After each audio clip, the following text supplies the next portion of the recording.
In September of 2020, a nationwide survey was released by a journalist named Kit Ramgopal with NBC News. In this survey, roughly 11,000 Americans, ages 18 through 39, were interviewed across all 50 states.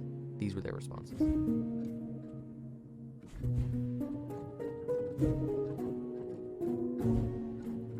My name is Mason Steinberg, and I'm a great-grandchild of 2 Holocaust survivors who lived to tell their stories.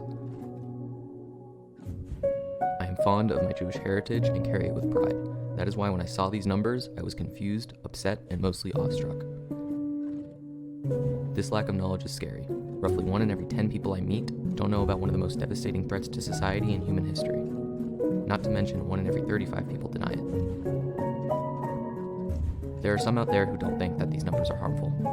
10%, that's their problem. Technically, it is their problem. However, that does not mean it only affects them. When they have children, will they teach them that the Holocaust is a myth? If so, how many Holocaust-aware generations are left?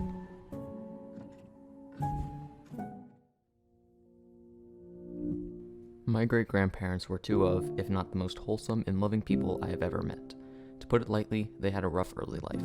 That did not stop them from becoming extremely successful and making my life and many of my family members' lives possible. If it were not for their persistence and dedication to the pursuit of happiness, the light coming off this screen would have never reached your eyes.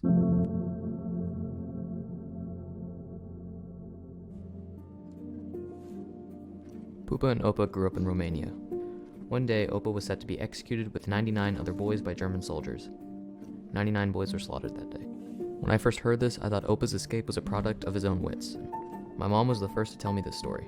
As soon as she told me that Opa got away with the help of another person, the bond that I had imagined Opa and Pupa had gotten more unyielding than I had thought was possible. Pupa and Opa went from Romania to Austria to Italy and finally to America. Throughout their journey to freedom and happiness, they stuck together no matter how hard it was. They were able to get their visa and immigration papers from Opa's Aunt Sonia and Uncle Jack. They got to America on a ship called General W. Greeley. The men and women were separated from each other. During this 11-day trip, there was a terrible storm, especially because Pupa was sick during it and Opa had no way to comfort her. Needless to say, it was an excruciating 11 days. Pupa and Opa entered America with less than $1 in their pockets. Opa said, "There is gold on the streets of America. You just need to know how to pick it up." Opa grew interested in jewelry and seized an opportunity to purchase a jewelry store that his cousin Ernie worked in. It was a huge success. Pupa and Opa went from escaping the Nazis to walking the streets of America penniless to making championship rings for professional hockey and baseball players. Today is December 19th, 2002. Tante Gata, what are you making? This is Aunt Gata. She is Opa's sister and was with Pupa and Opa throughout the Holocaust.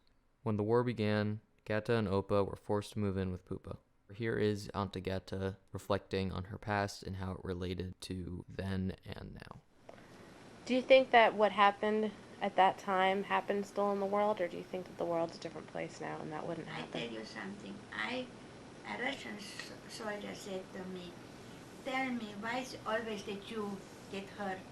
I say, "I don't know." He said, "Because history repeats on itself. And I never ever till I die forget his word." And it's true. Because now you see it's again the same story starting in Germany and their friends and all over. History can repeat it, but today, because of the television and all these things, maybe it's different. But that time, there was no television, nothing. There are many ways that people can help with anti-Semitism, racism, sexism, all of the above. I myself spoke out to the school board about Holocaust education. This project has helped me learn more about my family than anything I've ever done before. I hope their history inspired you to speak out and speak up about things that you think need to be changed in the world. What is the wisdom that you would want the whole world to know that you've learned now in your life? That you should love each other. Time is short. Nothing is so important than respect each other, not keep a grudge. Never be grudge. Whatever they tell you, your mother, your father, your brother, anybody. You have 2 things in life, to be good and sleep good, or be bad and sleep bad. You better want to sleep good, be good. Be good to people, even if they hurt you. But you don't have to be there like them, you be yourself. Because if you want to be like them, then you go in their category. You don't want to look like them, you want to be you.